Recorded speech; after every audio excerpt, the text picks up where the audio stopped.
Thank you. And then I will crack on. So can you flip the slide over, Hamza? Brilliant.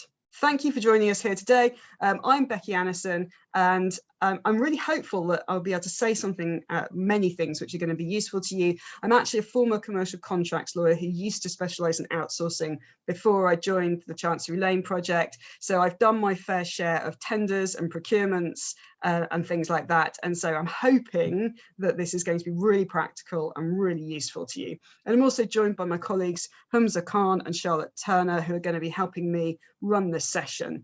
The aim of this workshop is really to build up your practical toolkit for using our model climate contract clauses and to accelerate the implementation of those clauses into your practice.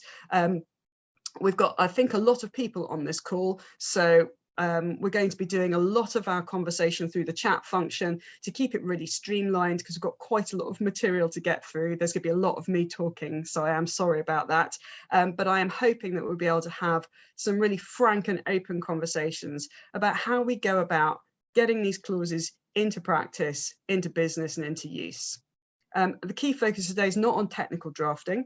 It's really about workshopping with our commercial hats on to consider in practice how we get these clauses into documents, and to really, I think, normalise addressing climate risk and climate opportunity in commercial negotiations. So hopefully you're going to leave today's workshop with a better understanding of how you can get your businesses, get your clients, get your suppliers to deliver net zero ambitions through contract tools. And we've got a lot of tools in a number of different areas to help you, both in terms of delivering through actual legal obligation in a contract, but also opening up conversation, talking to stakeholders, possibly even suppliers who have not even made a climate commitment and don't even know where to start, and certainly don't know where to start helping you deliver your climate commitments. I think the key issues for procurement professionals are really going to be looking at true partnering. How can we truly partner with suppliers to make sure that if we do put climate-focused clauses into our contracts, that they are accepted, that they don't prolong negotiations, that they are truly deliverable? One of the things that I think is going to be really important, and why we want to have these open and frank conversations with you, is what we don't want to happen is for you to put a load of climate-related clauses in your contracts that your suppliers basically just can't meet. So you end up in a position where they're not delivering them, and then are you going to use termination processes, or are they basically doing everything else right at a good price, so you don't want to use that nuclear option? So we've got to make it practical.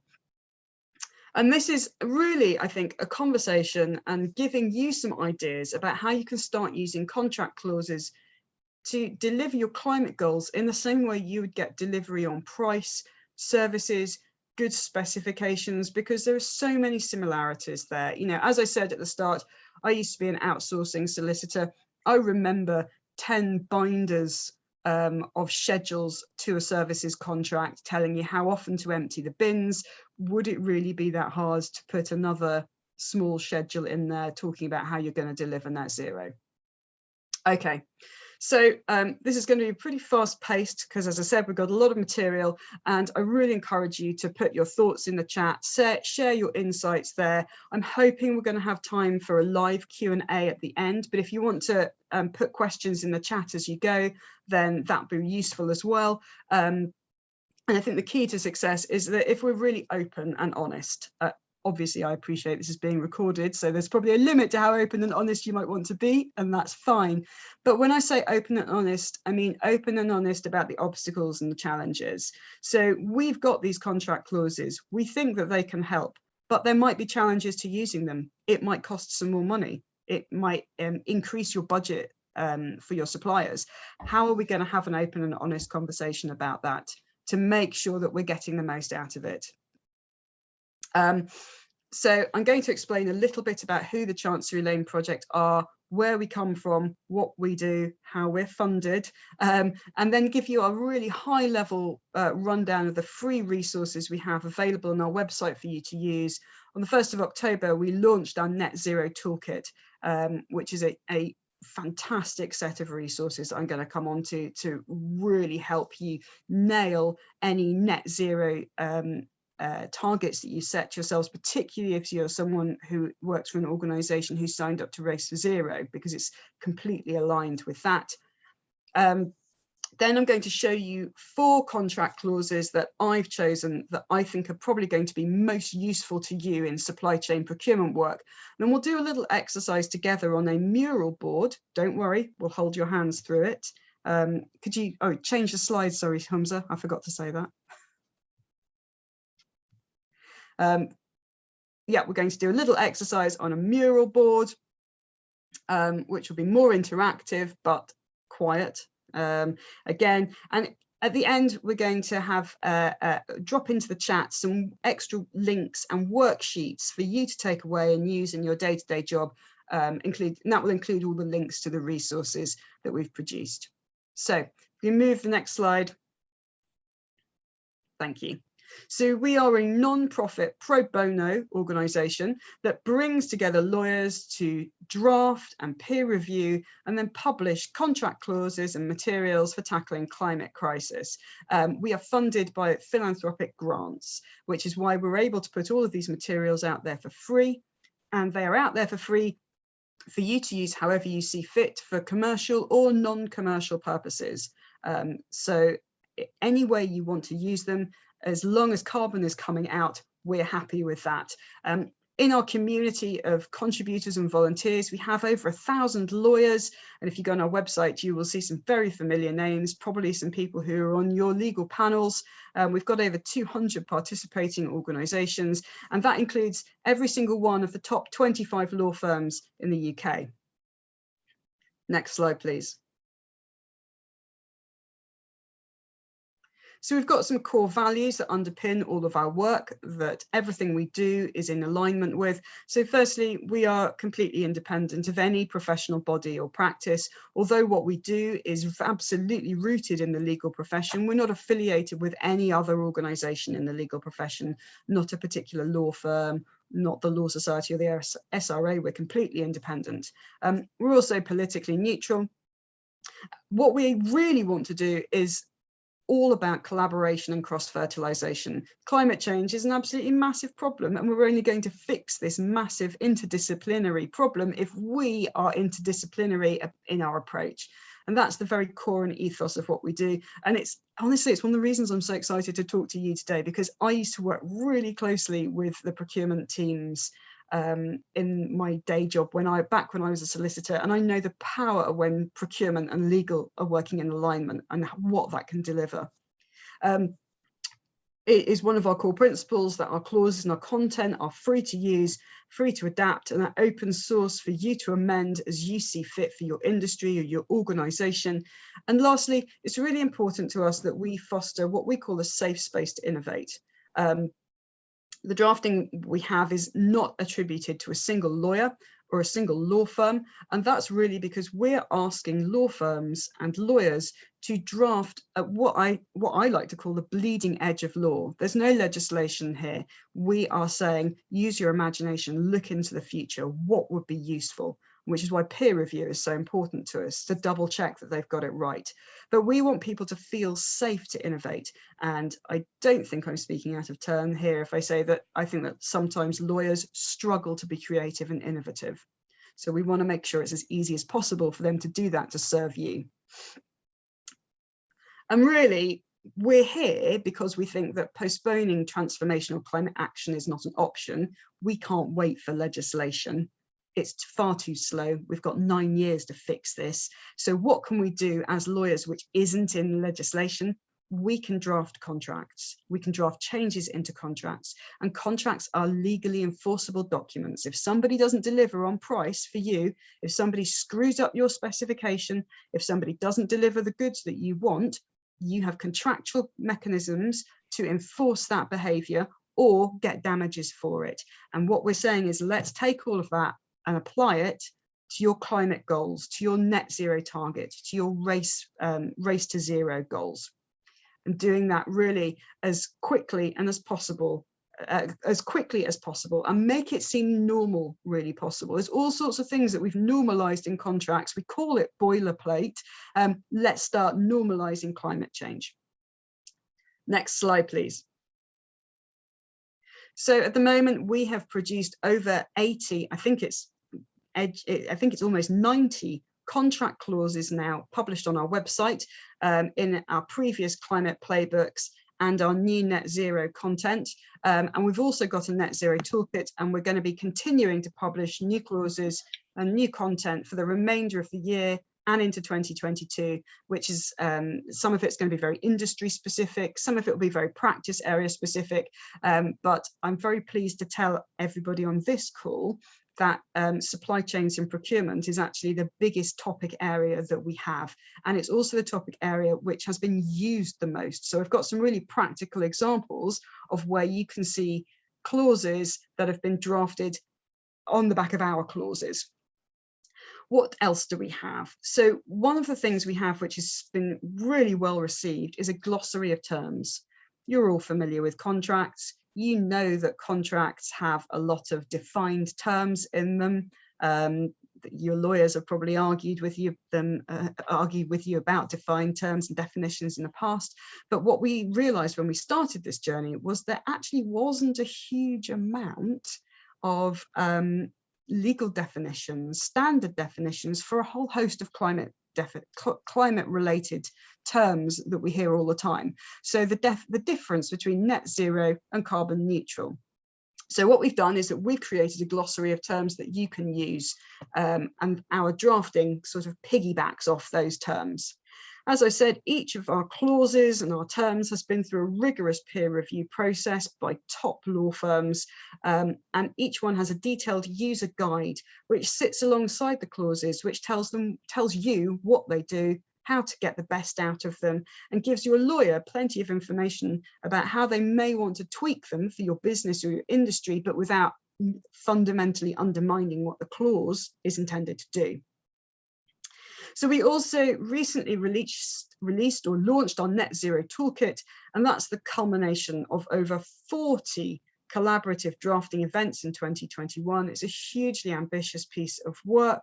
Hundreds of lawyers in our community contributed to making it a reality. And this is a toolkit which is very laser focused on helping you to use climate aligned clauses to reach net zero targets, because COP26 is just around the corner. A third of FTSE 100 companies have signed up to Race for Zero. This is a manual for how you get your contracts to deliver that for you. So one of the things actually, which is one of the easiest and most basic things in that toolkit, which I really love, is a 12-minute video which explains the concept of net zero. You can play it to your team, you can play it at a supplier kickoff meeting. Anytime you want the people in the room to be on the same page about climate change before you start a discussion, you can use the Net Zero 12-minute video. And why is this so important? I'm going to touch on this later on, but in terms of how you get those clauses successfully implemented, having a room full of suppliers who understand what net zero is, who understand why it's important to you as a business, and who can start to imagine how what they do may play a part in helping you get there, is really important to the easy adoption of these clauses. Because I think we're going to find, as we try and roll these out, that a lot of the blocks and the obstacles actually come from people who don't really know what net zero is, why it's important, or how it fits into a bigger picture.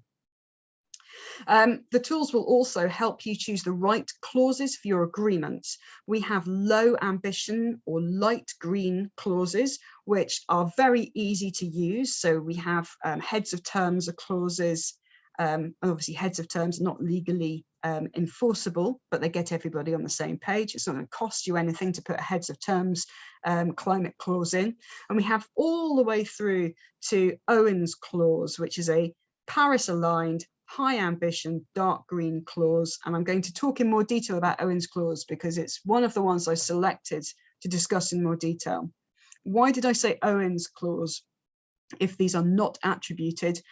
That's because all of the clauses are named for children who are related to the people working on the project. So the children of the people who've worked on the clauses, or perhaps nieces, nephews, other children who are important in their lives. And I think it just helps us as lawyers constantly keep us grounded in what we're doing this for and who we're doing this for. So the tools will help you plot out and strengthen your net zero ambitions. So you can see where you are now in relation to the Paris Agreement, what sort of degree of warming, if you carry on your company's activities at the current rate, what sort of degree of warming are you aiming at? Is it 1.5 degrees by 2050? Is it 4 degrees, 6 degrees by 2030? What's the pathway you're on? And then we give you a map to help you see where you need to make tweaks and changes in 7 different areas, which I'm going to talk about in a moment, to get you from where you are to Paris alignment.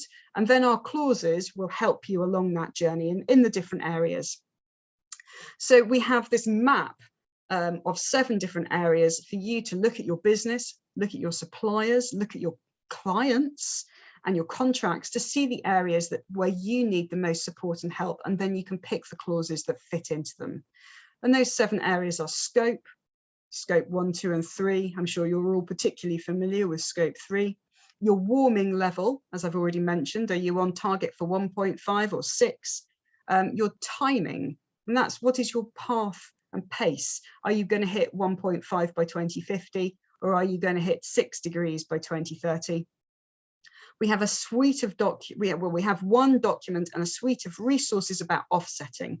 I think that everybody thinks that offsetting is going to be a magic bullet for climate change, but it is a hugely complicated area, lots of greenwashing going on. Offsetting is an area that we've paid particular attention to help you make sure that your contracts are not just greenwashing around that. And then governance.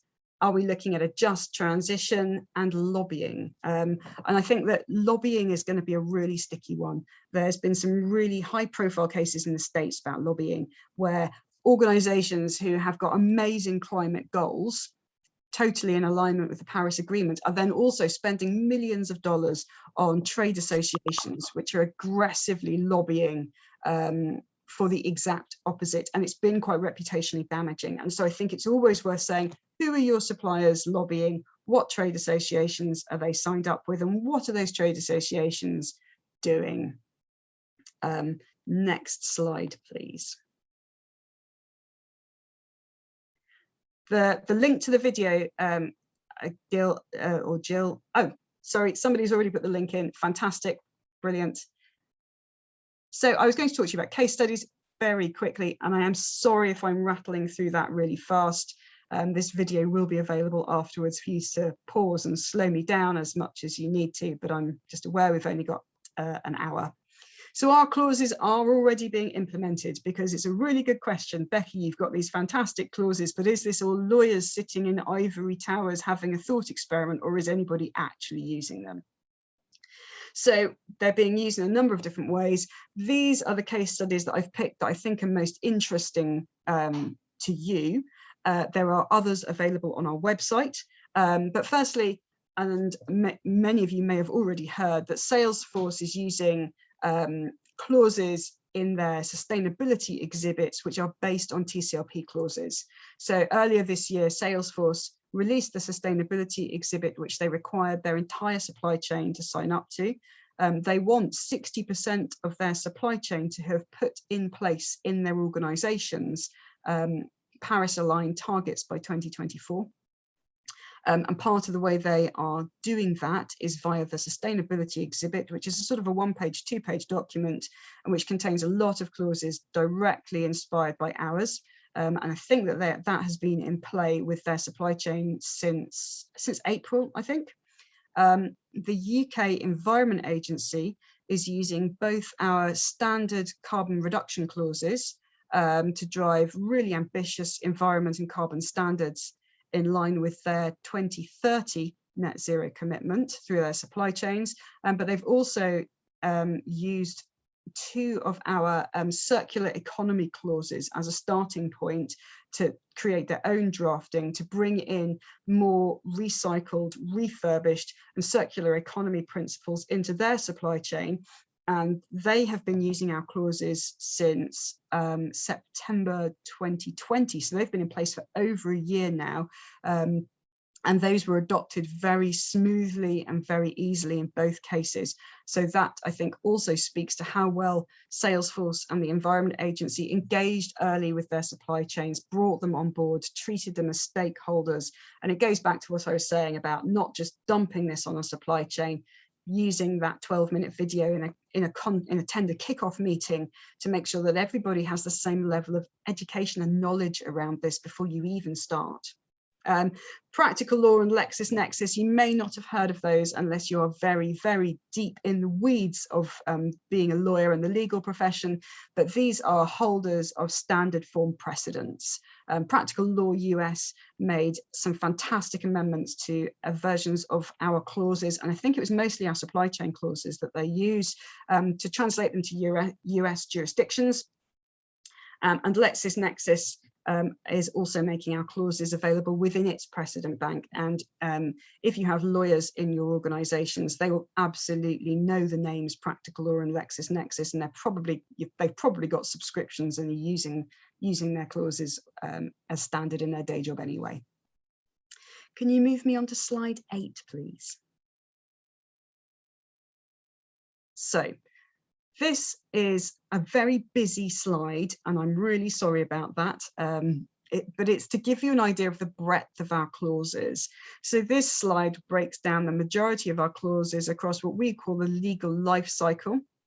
And I'm hoping at some point soon we'll be able to produce a similar graphic for the procurement life cycle as well, which will be even more useful to you. But this really takes you all the way through from corporate governance to due diligence to procurement, and then unfortunately finally disputes. It's really important, I think, to note our clauses are not static.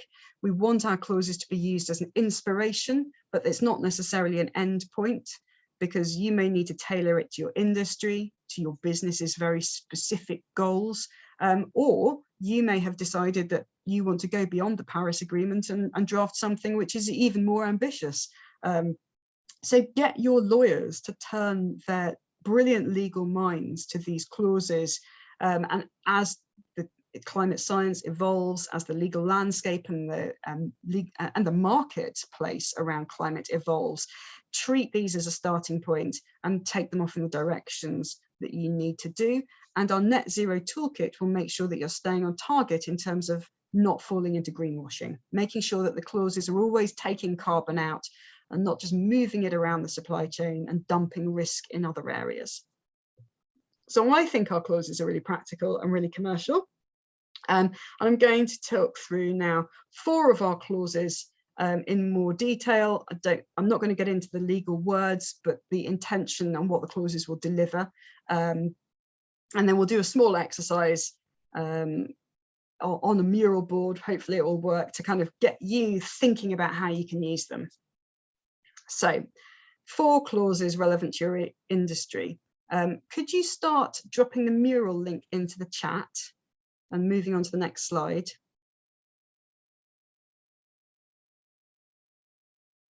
Can you move on to slide 10? Just setting up the mural board. Now, there it is, it's in the chat. Brilliant, thank you. If you have any problems with the mural board, please put a question in the chat, and Humza Khan is here on tech support and should be able to support you with that. But what I'm going to do is I'm going to introduce each of these 4 clauses and invite you to take a sticky note for that clause and drag it into the position on the graph that is most appropriate for the clause. So I've got the vertical axis, which is the level of climate action. High climate action means very positive for the environment, removes a lot of carbon or avoids a lot of carbon emissions. The horizontal axis is the feasibility. We recognise there are going to be barriers, and that different industries and different markets are going to have different barriers. And so please put it according to the ease of use in your organisation and your industry.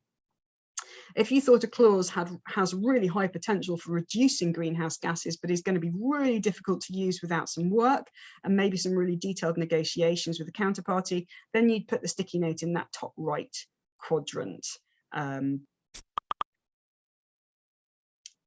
And what I'm going to do now is I'm going to talk through each of the clauses, and they're going to be coming up on the slides. Hopefully you've all got access to the Mural board, and as I'm talking through each clause, we're going to complete the section, and then hopefully we'll have a discussion in the chat about the obstacles and the barriers and what we can brainstorm together to overcome them. So I'm going to move on to the next slide now. You pop, that's it, perfect. Zoe and B's clause. This is going to be our first clause that we have. What is this? So this is a green procurement clause and a checklist, and it's about making a standard supplier agreement which is focused on emissions across a value chain. I think that why use this clause? I mean, I've already said that 1/3 of FTSE 100 companies have signed up to Race for Zero, and this is about taking those commitments and flowing them down their value chain. Companies like Microsoft, and you may have clients who are in this position, are actually pledging to be carbon negative by 2030, and they've set aside, I think, quite a large sum of money to help them get there. So again, they're going to have to work across their value chain, and that money is going to be spent through contracting. Always useful. And how does this produce a net zero future? Again, I think this is about standardizing the approach. It's about saying, here is a gold standard. This is a set of clauses which is going to require you to actually do something. It's not just greenwashing. And I think the other thing is that from my perspective, speaking to procurement professionals, and this may not be true for anybody on this call actually, because I think we've got some really engaged people here, but I think there is also a lack of knowledge and understanding in procurement professionals about how they're supposed to deliver this, about what it really means, and anything that we can give you, particularly in terms of a checklist, like we have in Zoe and B's clause, is going to be showing you exactly what you need to be looking out for when you're talking to your suppliers, and really assessing if they are capable of meeting those climate targets, and if they're not, perhaps if it's an SME, what support they need to get them up there, and what support you might be able to provide. For example, really simply, that 12-minute net zero explainer video, is that what you need to share with them to get them started? Okay, I'm going to move on to Owen's clause now. So you could just, that's it, brilliant. This is a much more targeted clause than Zoe and B's clause. Zoe and B's clause is a more general clause. This is a really targeted clause, which completely back-to-backs and aligns a business's net zero targets with its supply chain. Hang on a second. So this is going to be really familiar, actually. I know it's about climate, but if you think about the amount of times that you have been given a Q4 target to get savings in your supply chain, and you cascaded it down, it's exactly the same, except instead of it being a financial target, it's a carbon target. And so what Owen's clause does, which I particularly like, is that it's not only encouraging your suppliers to have their own net zero targets and bringing them along that journey, but you are using the contract to get your supplier to help you meet your net zero target. And hopefully, in theory, once it's in the contract, they're just going to be delivering it at the same time they're delivering everything else for you. So if you have a cleaning contract and they are required to empty the bins twice a week, then they're going to be folding in this climate requirement alongside all of their bin emptying in the schedules or whatever else you've got in your delivery schedule. So this clause requires them to set a net zero target that aligns with yours as a customer. If the obligations of that target are not achieved, then you can either terminate the agreement in the same way you terminate the breach, although of course we know that's a nuclear option and fairly rarely used, or you can charge them the cost of offsetting the carbon emissions for the proportion by which they missed that target. So they would pay to buy offsets hopefully those would be offsets in alignment with the document that I told you that we have put together, which makes sure the offsets are real and deliver proper offsetting and aren't just greenwashing. But in the same way that you might have service credits, these are that they will give you a sum of money to pay for the offsets for what they did not manage to achieve. And this, I think, allows you to be very much more in control of achieving your publicly stated net zero target, because instead of it all being a large chunk of it being kind of in that scope 3 emissions bucket, where it's a third party and you don't have that level of control, this gives you that level of control. But I would say, like, a health warning is not the right term. What I will say is this is a high ambition clause. It would be very easy for you to put this into a contract and a supplier to be unable to meet it, and therefore the carbon isn't coming out. So this is one of those clauses which is very dark green, and again, that positioning, that partnering, that treating suppliers as stakeholders is going to be what makes this clause a success for you. Could you move on to our next? I hope as I'm talking that you're filling in that Mural Board as well. That would be really brilliant. Sorry, Becky, just to interrupt here, I just wanted to check if everyone has access to the Mural Board. Good shout. So far, we have just about 10 people in there. I was wondering if anyone's having any trouble getting in. So thanks, I can Melissa. Say, Janessa here, I tried to sign in and I'm waiting for the signing email to come up, so I couldn't join without signing up to Mural. So I'm just waiting for the email. I'm not sure whether everybody else has the same issue. I will just pause then before we move on to the next clause and give everybody a couple of minutes to catch up. Sorry, everybody.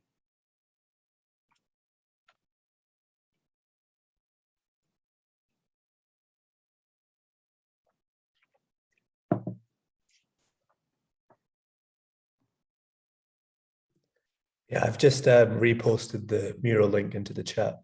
If you have any difficulties, just let us know there. There are people kind of coming in. I'm getting some notifications now. Oh, so fantastic. Thank you, Hamza. And thank you very much for interrupting, Clarissa. Could you put the link to Ming's clause into the chat as well? But yes, I think that this is the first time we've run this session. It's the first time we've run this session, but it's also the first time we've used Mural with this many people. So it's a good learning point for us. But there's a bit of a lag on that. So thank you.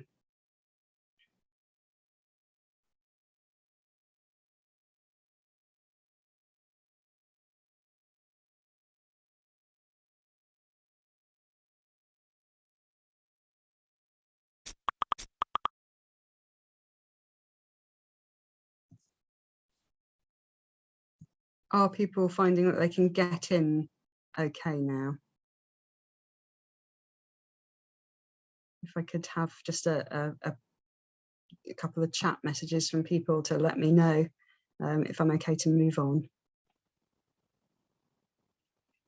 All right, okay, I'm going to move on. Thank you very much, everybody, for that. Brilliant. Ming's clause, target product carbon footprint. So this is a schedule for a consumer goods contract, which puts in place a target carbon footprint budget for goods or a product, and then it reduces over time. So when you start out, I suppose if I was thinking of mapping this onto an existing situation, I would say you might have a price list for a set of goods that you want to buy in a goods contract, and it might be that if you hit certain thresholds of ordering, that price could reduce. And what this is similar-ish, but instead of having a target price, you've got a target carbon footprint, amount of carbon per product that you have agreed is acceptable, and then you are going to put in milestones for reducing the carbon footprint of that product over the life of the contract, in alignment with hopefully your target zero, your climate goals, your net zero goals. And I think this is a really practical way of making a supply chain carbon neutral. There's incentivization mechanisms in it, That might include increasing the budget available for those goods. And that's a conversation, obviously, you're going to have to take internally into your organizations. But it's about incentivizing parties to reduce their carbon emission targets through rebates, discounts, adjustments, payment terms as set out in the supply contract. So using really familiar mechanisms like rebates and discounts and adjustments to help you also start getting a carbon footprint moving towards carbon neutral or even beyond. And this is about helping contracting parties to be really proactive, looking for ongoing collaborative solutions to reducing carbon emissions on their relationships and the products and the prices, not prices, the products and the goods. And again, hopefully this is the sort of thing which benefits us all, because if you put this in place with your supplier and they work out how to make their product more carbon neutral, then they're going to be making it more carbon neutral for everybody, not just you. So if you can update where you on the Miro board, how useful you think that is, how easy it's going to be to put that into operation. Not at all easy if you don't have any goods in your business, you just have services, of course. And then we'll move on to the final clause. If you could just, that's it, Raphael's DDQ. I probably should have put this at the start of the set of clauses, and I apologise for that. But this is a supplier due diligence questionnaire. There's a lot of questions in it. You don't have to use them all. You chop and change according to what is relevant for your business, your industry, your goals. But this is about saying, when you have that tendering situation, when you're putting your due diligence questionnaire together on your supplier and you're trying to assess, can they deliver the solution that I want? Can they deliver the goods that I want? This is going to also help you to determine, can they deliver the carbon savings that I want? How advanced are they as an organization? And you can look at this in two ways. You can look at this in terms of giving you the vital information that you need to help you appraise a supplier as to whether they can hit any climate goals that you have, and obviously you can decide what weighting that you are going to put in your tender for climate, but this will help you, give you a set of questions to attach that weighting to. But this will also help you identify, say for example, you have got a SME who's been a brilliant partner, they're a lovely local family run firm, but they just don't have the resources to educate their staff and to start delivering on climate. This will show you where you might be able to support them, maybe making a small investment on that with them, which might get paid back over time to help them reorient their business and deliver those goals. So it will both show you areas of your supply chain where you could proactively step in and support a supplier that you have a really close relationship with, or where you could say, okay, well, we've got three really big international suppliers here. They're sort of all on a par with each other. They can all deliver the same thing, but these guys are way more advanced in their carbon journey and they're the same price as everybody else, so let's go with them. And it's giving you the tools and the questions to help you assess your supply chain against all of those lovely criteria from net zero and forward. And again, it's part of a set of tools to help you cascade achievement of your climate targets all the way down to your suppliers, and starting that process not at the point at which you're saying you've breached Owen's clause and we want to terminate you, but starting it way, way back in at the tender process to give you as much information to make implementation of these clauses as successful as possible.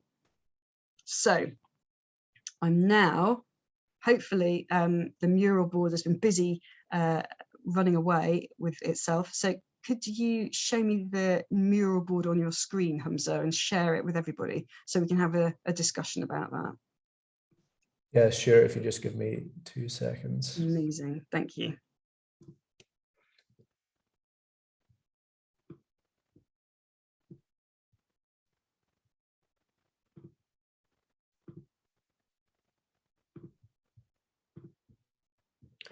There we go. It should be on your screen now. Hopefully you'll see some sticky notes flying around and dotted in different spots. Let me know if that's not the case. Can you see that okay, Becky? Yeah, I can see that absolutely fine. And I can see all the different coloured clauses and that sort of thing. I'm very gratified to see there's quite a lot of easy things in the easy to implement box, because we've tried to make this as practical and as easy to implement for you all as possible. And I was going to we've got a lot of people on the call, but I was going to just say, has anybody got any questions about, or has anybody identified any particular obstacles to implementing these clauses? If perhaps you'd like to pop it in the chat, and then I can answer them for you, or we can discuss them as a group. But for example, I can see, oh, sorry, go on, Clarissa. Sorry, maybe to start off, Louise has asked a question. She asked, when drafting clauses, are you considering the difficulty for suppliers to adhere to different requirements from different customers? I understand it aligns with the net zero approach, but for example, Owen's clause now says that the net zero target should align with the customer's net zero target, but the supplier most probably has several customers, and then they may have to adhere to several slightly different net zero targets. Yeah, absolutely. I think that's a really good point. And I suppose I'd use a bit of a cheaty answer because I'm a lawyer and I like to cheat. And I'd say there's going to be requirements that you're putting on your suppliers all the time, which are not in alignment with what their other customers are asking for. However, the good thing about using net zero is that it's a really standard set of requirements. Well, race to zero in particular is a standard set of requirements. And I think that we're either going to see, firstly, I would say you can always amend these clauses. That's the really cheaty answer.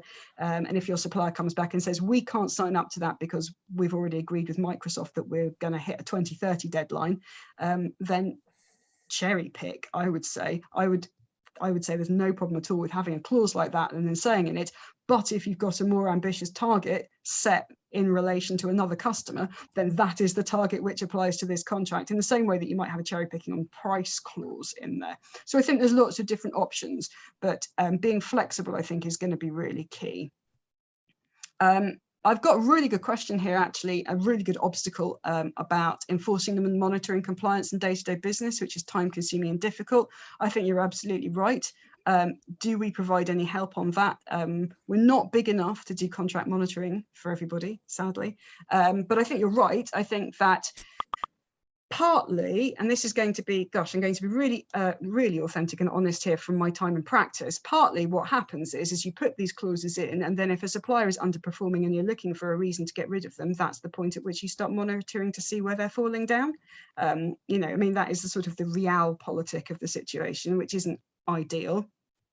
I think that I think that we are moving to a world where a lot of this is actually starting to get automated, and will start to get automated and red flagged. I mean, I used to work in the construction industry, and you know, the way now that you can have smart buildings, you can attach smart buildings to smart contracts. I think that we are moving to a stage where it's going to be less intensive.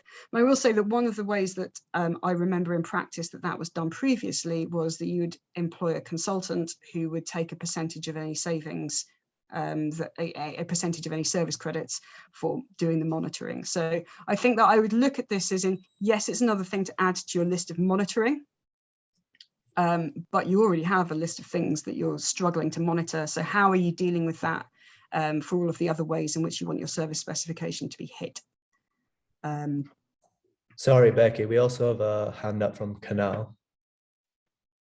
Cool. Canal, do you want to just take yourself off mic and put your video on? Video on as well. Okay, I don't mind. I'm working from home, so it might not be. Yeah, that's okay. The background is nice. The background's lovely. So I do not have any particular questions on these 4 clauses which you have mentioned. These are very good clauses to start with, and I think I will try to implement something in one of my contracts. But there are 2 or 3 things which I have been discussing with different suppliers, and the feedback which I've received is quite interesting. So I will just mention 2 points over here. One is that one of the suppliers mentioned that, okay, there is a benchmark saying that this particular supplier is emitting this much carbon for this product, and the other suppliers are emitting less. But are the methodologies same? Maybe one supplier is using a particular methodology and the other one is using a different methodology, and that's why the different outcomes. So that is one of the things which has been questioned. So do you have a clause for this where we say that this particular methodology has to be used? Maybe, okay, it can be industry wise, but something which can help for standardizing the methodology, because the regulation says that it should be less, but which methodology, no one knows. So that's one question which I have. And the second one is regarding the ease of implementation. So one of the clauses which can be there, and I mean that's thanks to your chart, that easy to implement is the commitments which has been made by certain suppliers. So we put that contractually, that first they have to inform us what method they are using. So this is a follow-up of the first question. And second is they have to fulfill the commitment to, I mean, as was they have mentioned in their let's say public reporting. And if they are not able to achieve it, then I will use one of the phrases which you have mentioned in one of, I think it was Owen's clause, that if they're not able to achieve it, then that equivalent carbon credits they will refund us back in some way or other. So something which can be a bit innovative, but a mix and match of the things. But the main the main crux is to find the right benchmark or the right methodology to use it, No, I to think measure that it. you're making a really excellent point. I think that sort of methodology is probably outside the expertise of our volunteers, because we are the lawyers, so we are providing the contractual framing into which you would insert a methodology. I think there's a number of different methodologies that are coming out now, depending on exactly what it is you're looking to do. But what I would say is that it would be very easy to draft a contract clause to say, you will use X methodology in doing this. And then as an organization, you could either take a methodology that's been put out there by an existing organization, you know, I don't know if Race to Zero or the Oxford Institute have their own methodologies, but you could choose a standard which already exists, or you could come up with your own formula to go in there. I mean, I as a solicitor, I have been seen many different formulas for all sorts of different things in contracts, outsourcing contracts over the course of my life. Get an environmental consultant to come in and specify the formula that you want to use, which is in alignment with your net zero goals. But TCLP people on the call, I think it'd be really good to note down the idea of framing a very short clause that could be inserted into contracts that specifies the carbon reduction methodology. So no, actually, thank you. That's a really good idea and not one that I thought of before. We have 9 minutes left, and I would like to carry on talking if there are more questions. Does anybody else have a question that they want to come on and discuss? Or put it in the chat if you don't want to put your video on. That's totally fine as well. On the chat, there's Marianne asked about Raphael's questions. It's an extensive list, but would you recommend companies to include all of the questions? Some of these could already be covered when, for example, you ask suppliers to simply provide an SBTi commitment or CDP result. Thanks, Clarissa, and thanks, Marianne. No, I don't think you need to use all of them. I think that the reason that Raphael's clause is as extensive as it is because we're trying to give you as many suggestions as possible. Some of these may already be covered, as you say, by an SBTi commitment. And that might be enough. I think it's really, it's there almost as a checklist for procurement professionals who perhaps don't really know where to start or what questions to start asking. This is to be as much of an exhaustive or an extensive list as possible to give you that starting point, and then you can just tailor it. They're not all going to be relevant, no. I'm a big fan of making things as bespoke as possible. Any other questions? Since I think we're just deep into the Q&A section now, or any other obstacles that you see in using these that we can discuss.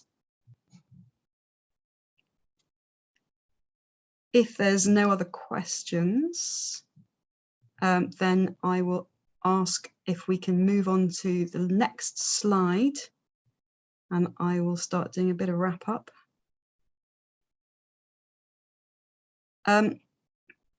There are many different ways to start using model clauses, and the work of our project.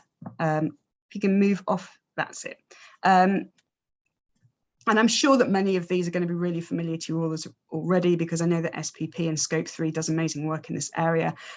Having climate conversations, I know I keep coming back to that net zero 12-minute video, but if you are running a team meeting, spend 12 minutes at the start to it really frames it in a way which makes it very clear and very easy to understand, to help get everybody on board. I think that if you do start using our clauses, then please let us know. We would love to have a case study on them. We think that case studies are really important, not only to give you confidence that our clauses are actually useful and can be used and are practical, but they're also really good because all those case studies often include little practical tips about how the people in those organisations, the little things that they did to bring a stakeholder on board, to embed the clauses, because it is really important to us and to me that these clauses are not to be used in isolation. They exist in an entire ecosystem and an entire cultural ecosystem, and you will all know that as procurement professionals. We will be running other events. We are going to be running some supply chain events, but the material is going to be very, very similar to what we did here. But if you enjoyed what we did here today, then I would recommend you send the invitation to those supply chain events to your legal teams, because they're going to be a little bit more legal focused, which might be useful to them. And then they'll be on board and support you with what you're trying to do. We're going to be running some clinic sessions where you can come along to those and book in for a one-to-one session to say, ask us some really, really detailed clauses in a much more confidential and private way, because obviously I've only shown you 4 out of 88. And we're also going to be running some facilitator sessions so that you can run an event like this inside your own organisation. Again, getting everybody bought in, getting everybody on board. I think if you haven't signed up to our newsletter or our LinkedIn groups, then please do so, or share those links with other people to get them on board, because over the next few months we're going to be putting out more material and new clauses, some industry specific clauses which you definitely don't want to miss. So could you go on to the next slide, which is the last slide. Get in touch with me if you have any particular queries or questions, and I can direct you to our resources. I've managed to get through this with 4 minutes to spare, which is good. Ollie, do you want to just come on for just a couple of minutes and just do a little quick roundup? Or am I putting you too much on the spot? No, not at all. I love being put on the spot, as most of you know. Absolutely superb, really good. And as I said, especially because it's your first session, I thought it was absolutely superb. So thank you on behalf of all of the members of the group. As I said, I think this is the sort of really genuinely practical cut and paste stuff that we need to be able to get on with this. So I know there's a lot of love for the work that you're doing, but I can't express how practical and useful this is. So I'm sure there's lots of feedback. There'll be lots of people listening, I'm sure, who are a bit afraid to ask any stupid questions. Because it's perfectly understandable, because a lot of it is over my head as well. But as I said, anyone's got any feedback or really wants to know how to practically use this for colleagues or to share with procurement, do let the team know, because this is ultimately about not having to be an expert across procurement, sustainability, legal, and everything else. This is designed to sort of be helpful across those functions, isn't it? So thank you, Ben, thank you, Becky, thank you, Hamza, thank you all of you. No, thank you so much. And I just want to reiterate that there is no such thing as a stupid question. If you're really worried about it, then just email me. My email's on the board, and let me know, and I will answer your question. Because this is like brand new territory for all of us, isn't it? You know, tackling this climate crisis is the bleeding edge of everything that we're all doing, legal, procurement. And I also just wanted to sort of say for myself, before I say goodbye, how pleased I am that SPP and Scope 3 was our first event, because as an ex-outsourcing lawyer, procurement is my natural home, and I know how much that we can shift using contracts and using those supplier relationships. And so I'm just really pleased that you were our first. So thank you very much, everybody. And yeah, we're running another one of these at 4 o'clock today, but it'll be exactly the same material, so don't feel like you have to turn up to it. You've already done your time. Bye, everybody. Thanks, Becky. Thanks, guys. Thanks.